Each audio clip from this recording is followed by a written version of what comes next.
अस्सलाम वालेकुम वीवर्स, आज हम ग्रिल चिकन बनाने जा रहे हैं। ये देखें, ग्रिल चिकन के साथ थोड़ा थोड़ा बताता आता है। 2 ग्रिल चिकन है और साथ में 1 प्लेट मिक्स ग्रिल है। ये देखें, ये मिक्स ग्रिल है, इसके साथ ये बताता है हाफ चिकन है और हाफ चिकन।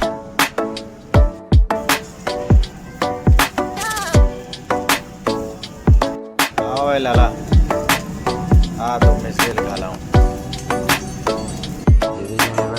ये हमारा ग्रिल चिकन रेडी हो गया है। ये देखिए, ये साथ में मिक्स ग्रिल है।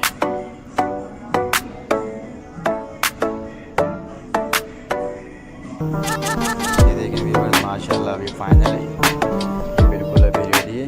हाफ ग्रिल चिकन है, इसके साथ ये दूसरा हाफ ग्रिल चिकन है और साथ में ये मिक्स ग्रिल है।